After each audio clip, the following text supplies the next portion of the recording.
Here we are, ladies and gentlemen, in the garage. Peter Clayton's behind the camera. Gary's walked in with a glass of wine. Cheers. They both have a glass of wine. You twisted my arm. Oh, I did no such thing. It's sociable. It's sociable, absolutely.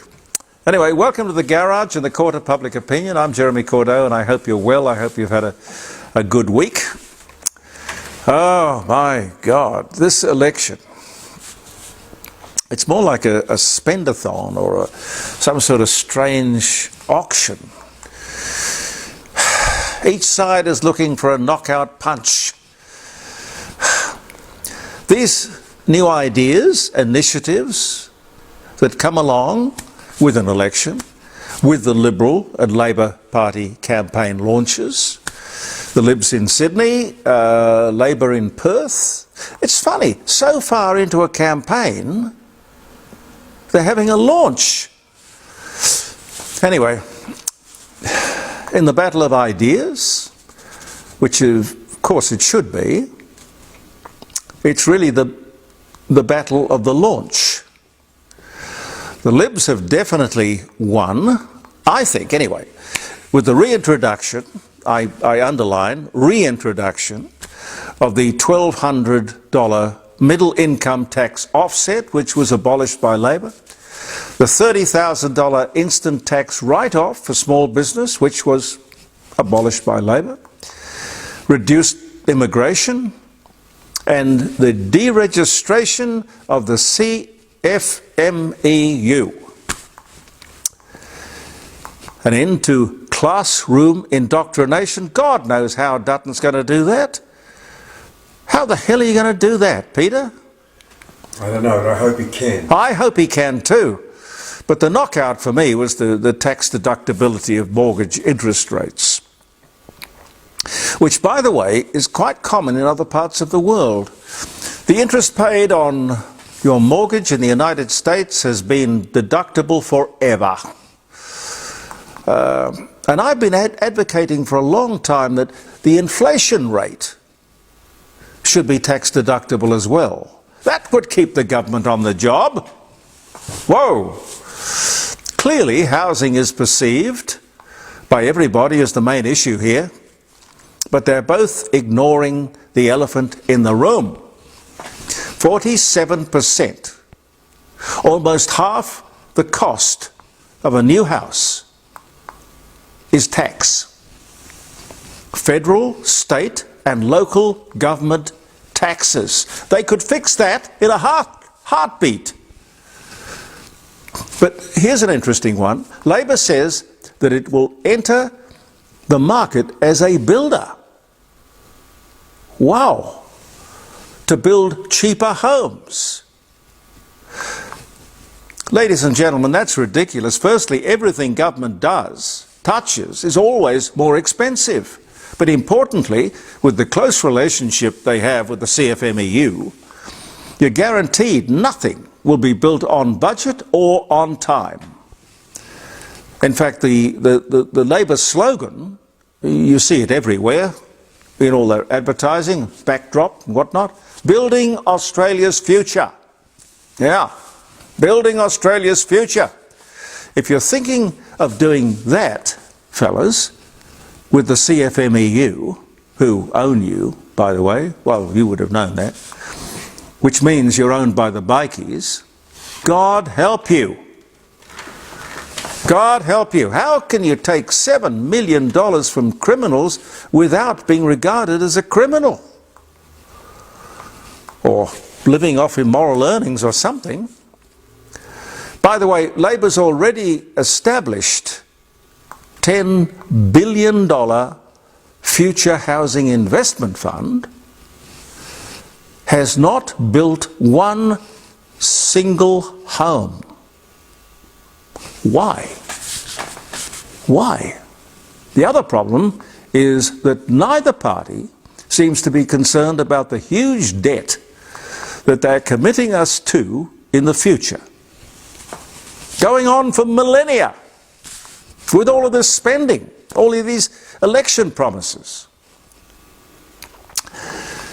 There's no doubt that the Labor Party is much much better at presenting a campaign launch. Stage management. I spent a lot of years in television. I can tell you, I know it when I see it. Great stage management, lighting, choreography, gloss technique.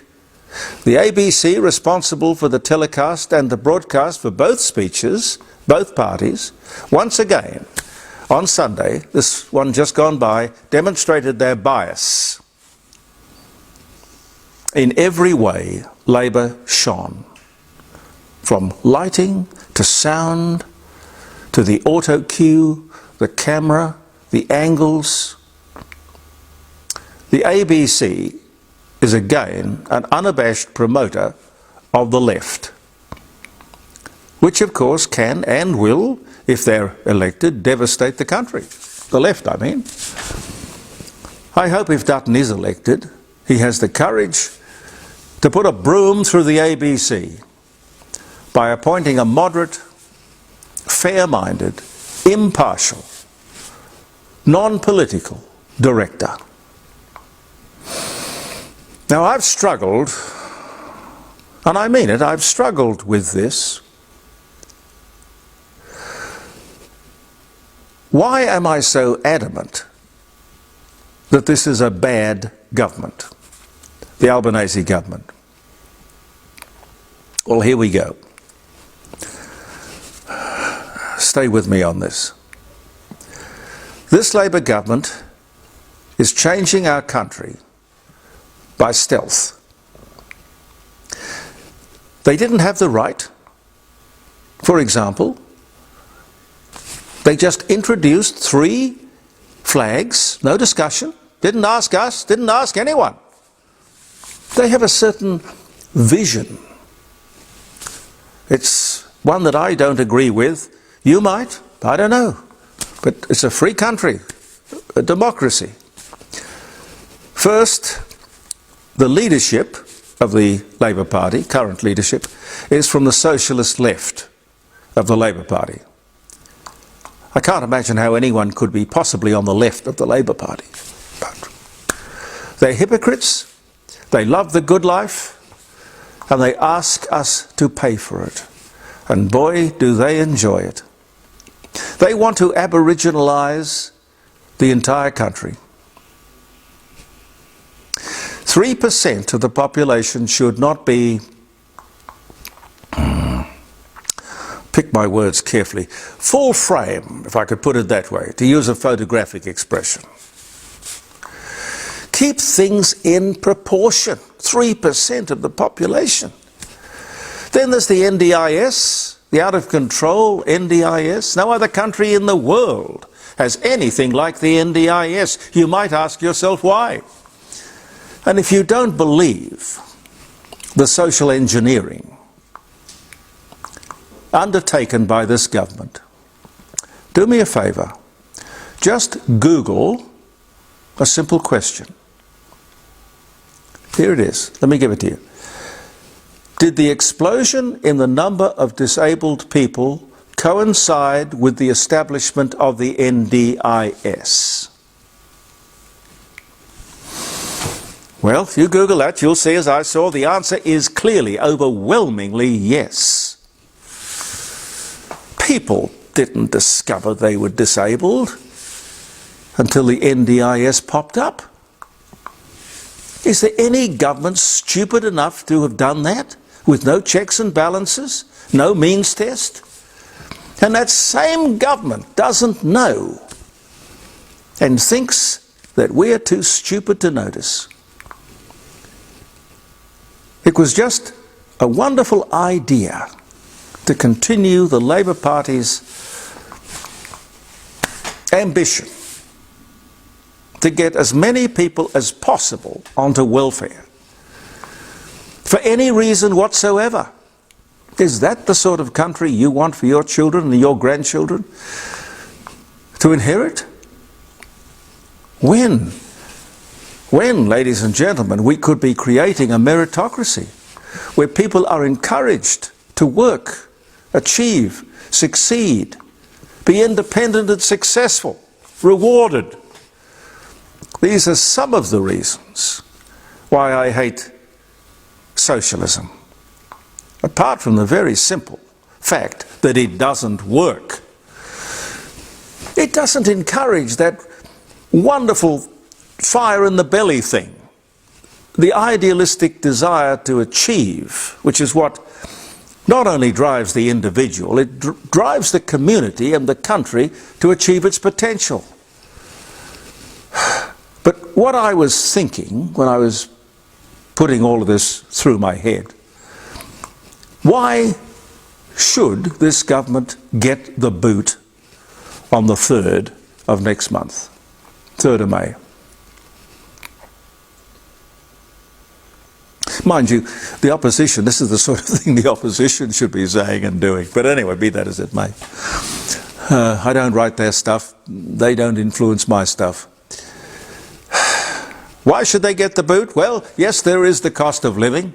Yes, everything basically costs 30% more since Labor came to power. That's pretty damning. But there's the 3 flags, welcome to country, the NDIS, which has the potential to send the country broke without checks and balances. Then there's Jim Chalmers and Jim Chalmers and Jim Chalmers. Listen, keep in mind that Jim Chalmers, the Treasurer, is not, Dr. Jim Chalmers is not a doctor of economics.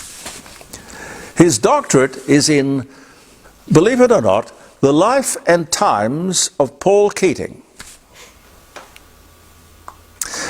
Now that would make for interesting reading, if anyone has ever read it. Particularly that chapter on the recession we had to have. I remember that very well. I was in business with 22% interest on a business loan at the time. Other reasons? Well, there's the renewables policy, that promise that didn't deliver. Oh, expensive electricity, yes, it delivered that all right, that's true. A descending standard of living, woke and waste everywhere, and importantly, a failure to understand all of the above. They're on a different planet. I don't get it. Looking at the Labor Party ads for the coming election, I'm sorry this whole program is going to be about the election, but I reckon there's nothing more important. Nothing should be more important on our minds. They seem to base everything on what they have given, you know, giveaways, handouts. They have nothing to give, remember this, apart from that which they take from us in the first place. Medical centres, Medicare, welfare, one kind or another, the old socialist mentality. Pork barrelling. Pork barrelling is as old as politics. And they all do it. Irresponsibly, they all do it. I would ask Anthony Albanese and Peter Dutton to remember the words of John F. Kennedy, who was a moderate, left-wing, democratic president of the United States. When he said, "Think not what your country can do for you, but what you can do for your country."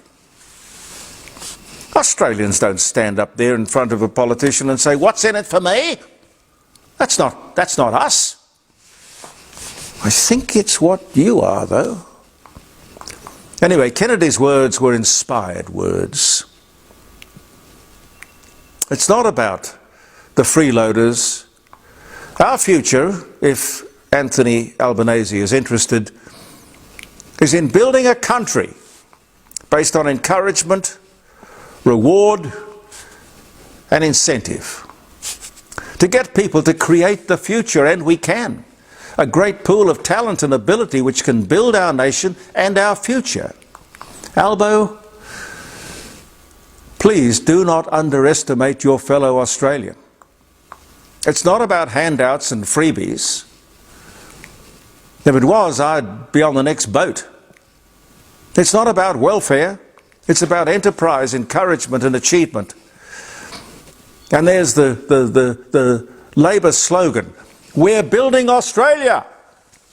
That's in their ads, on their backdrops for all their presentations.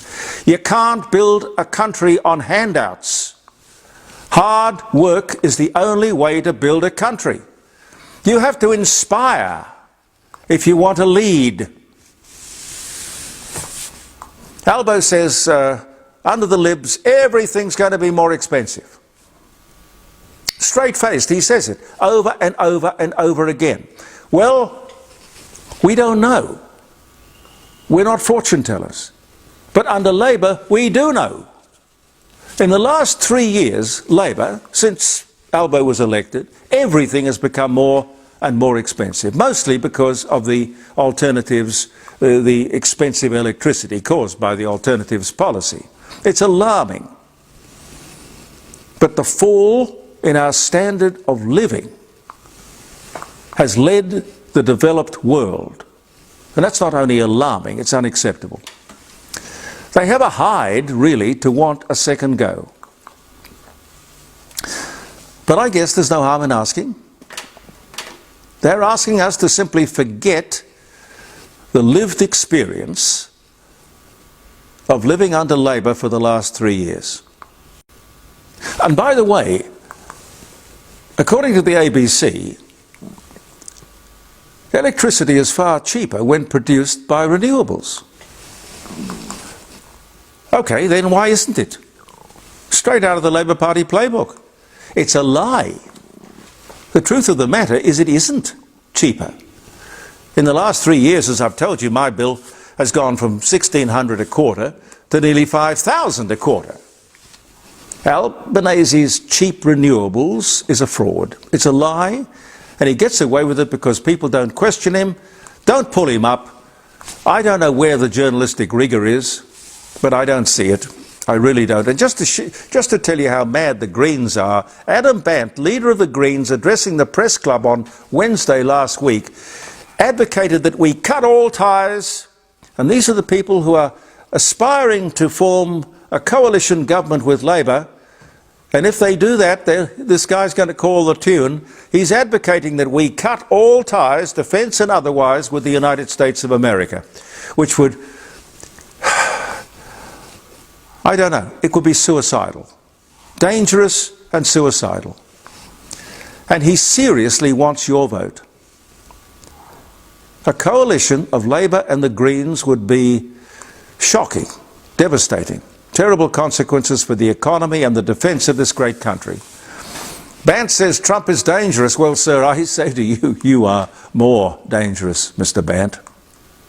We are here with our wonderful sponsors, the best wishes of the Rising Sun at 60 Bridge Street at Kensington. You can call Grant or Jackie. They're usually there. Lunch and dinner, 8333-0721. The Rising Sun Inn, regularly chosen as the best pub or inn in South Australia. There are a lot of pubs and inns in South Australia. That is a wonderful accolade. Having been built in 1845, this is a big year for them.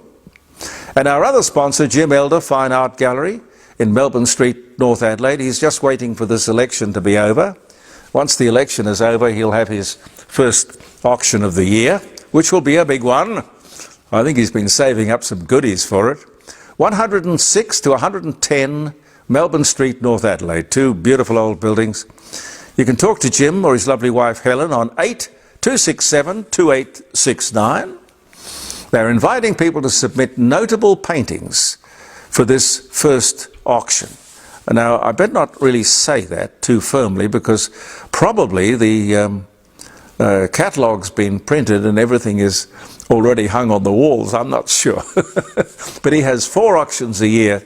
So anyway, if you've got a painting that you're not really knowledgeable about or you have curiosity about, he will give you an appraisal free of charge, and if you want to sell it, he's the man. This related to the election because the Labor Party's owned by the trade union movement. I found something the other day which got me thinking. Even though the trade union membership numbers have fallen massively to only 13% of the entire workforce. And that's the figure that I've got here from the 2022 Menzies Research Centre investigation. They point out that the union movement has transformed itself into a financial powerhouse. Very small base to have a powerhouse. Unions have experienced an extraordinary rise in both wealth and political influence. Union profits have been directed to fund the political campaigns of the Australian Labor Party in return for policy concessions from Labor governments to help further entrench the commanding financial position of the unions. Power. And the superannuation, industry superannuation funds have helped along that way, I can tell you. Recent policy changes, such as the introduction of collective bargaining, the crackdown on casual employment, that is to say they don't like to have people being independent contractors. I love independent contractors. It's called freedom.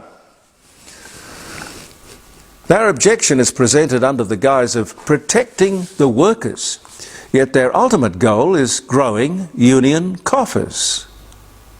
Workers have clearly voted with their feet. Private sector union membership has fallen from 66% of the workforce in 1990 to 8%. 8%, ladies and gentlemen, in 2022. Hardly a mandate. However, the power brokers at the top of the unions and at the top of the Labor Party have built a formidable business model which entrench a small circle of, well, a small circle of very powerful people. This is the elite game of mates at the centre of Australia's political economy. This is why we see unions shifting their focus from workplace issues to campaign on social and political issues. A movement which once provided a much-needed voice for the people, the worker.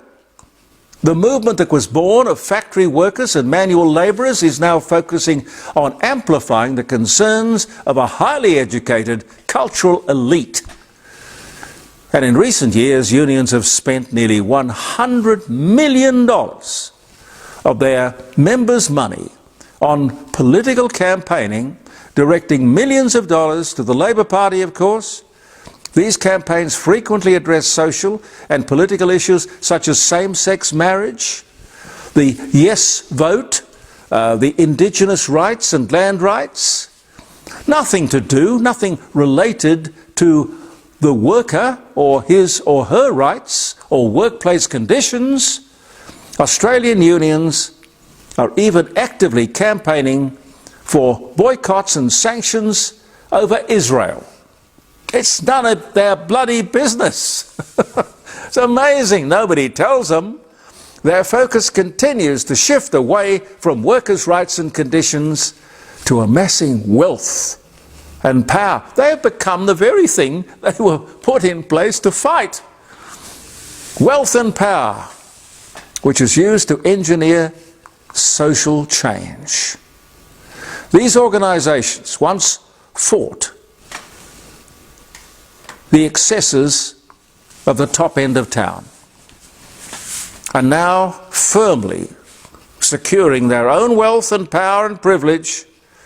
I have no idea who David Hughes is, but he was the one who was being quoted by the Menzies research people.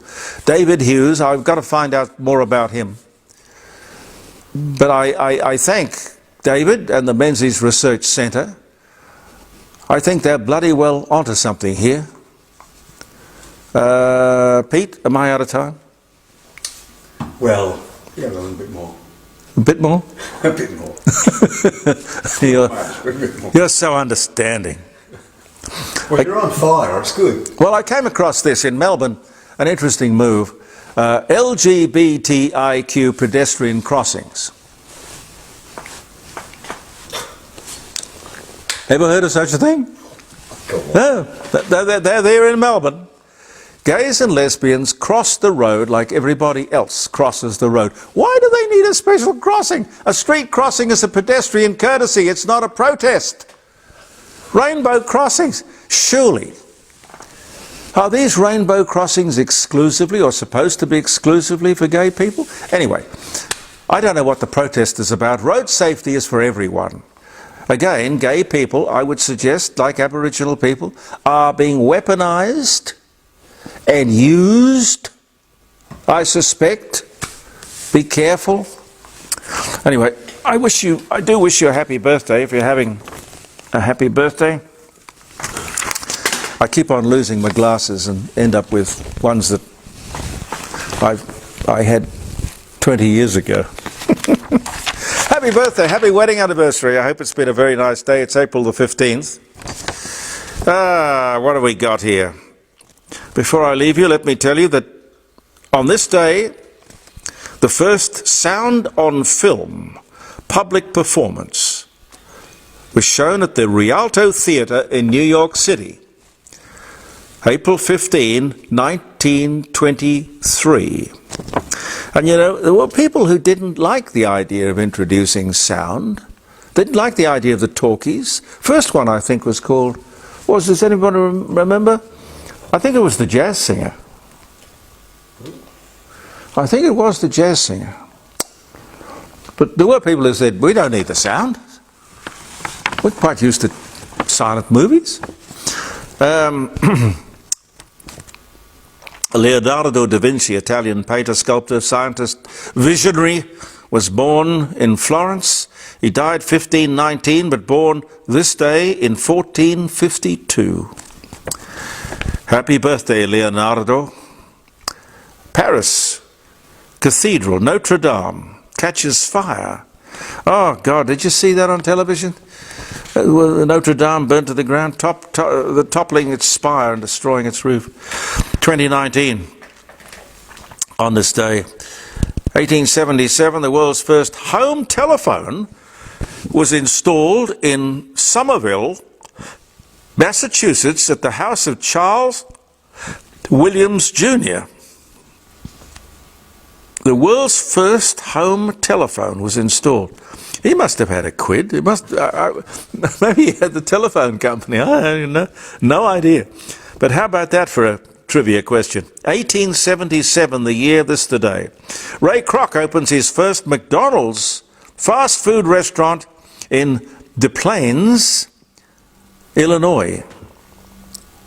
I don't know. Desplaines. How do you say that? Des Plaines. Des Plaines? Uh-huh. I know there's Des Moines. Yeah. Des Plaines. Des Plaines. Okay. It's like the plane. The plane. Anyway, that was this day, 1955. Dear old Ray Kroc. Dodi Fayed, Egyptian businessman who died in a car crash in Paris with Diana, Princess of Wales, born in Egypt, died 1997, born this day in 1955. Abraham Lincoln, one of my favorite people in all the world, 16th President of the United States. He was a Republican, 1861 through to 1865, dies from gunshot wounds, succumbs to his wounds on this day in 1865 at the age of 56. Elizabeth Montgomery, American actress, Samantha, Serena Bewitched, born Los Angeles, California, died in 1995. I didn't know she'd gone to God. Oh, she was born in 1933, which makes her about 10 years older than me, sort of. Madame Pompadour, French mistress of King Louis XV of France, dies of tuberculosis at just 52. You're standing up. No, that's okay. That's all right. Well, if the battery's dying, do tell me. Anyway, that was Madame Pompadour, 1764 on this day. She was young to die, 42. Donald Trump becomes the first former US president to stand trial on criminal charges as his hush money case begins in New York. That was in 1924. That's last year. Titanic sinks. 2:27 a.m. off Newfoundland as the band plays on with the loss of 1,490 people, 1,490 and 1,635. Apparently they're not actually sure how many people died. John Jacob Astor, American businessman, magnate, real estate developer, the Astoria Hotel, soldier, richest passenger on board the Titanic, dies aboard the Titanic at just 47, presumed drowned this day, 1912. Emma Thomas, British actress, born in London on this day in 1956. I like Emma. Robert F. Kennedy, Jr., 21 days after his divorce, weds Mary Richardson. Robert F. Kennedy Jr. Oh yes, he's now the health czar in the Trump government. Jay Leno's final appearance as the permanent host of The Tonight Show, 1992. San Francisco's incorporated. Tokyo Disneyland opens. And Murray Rose, Australian Olympic gold-winning swimmer, dies from leukemia at 73 on this day in 2012. If you remember the day for any reason, I hope it's been a happy one, memorable, good. Now, I must tell you, we will not be broadcasting from around the dining room table on Friday morning at 9 o'clock this Friday, because it's Good Friday. So there'll be no broadcast, but there will be older programs that will be there in rotation. They're there every day, going back how long we've been producing the show. It must be a couple of years now. So there are plenty of programs there. So there's no program this coming Friday, Good Friday, and there's no program on the following Friday because that's Anzac Day. So we'll be back on the following Friday. That's going to be a very good day because that is going to be the 2nd of May, one day before the election. Now, I don't know what fun we can have with that. It's a last chance to thump the table, rattle the cage. We'll see. Life never ceases to be fascinating and interesting. Thank you very much for viewing the Court of Public Opinion here in the garage. I'm Jeremy Cordeaux. Thank you, Gary, for coming in. Peter Clayton, bless your heart. We'll see you next week with another posting on Facebook. Believe in yourself, and goodbye for now.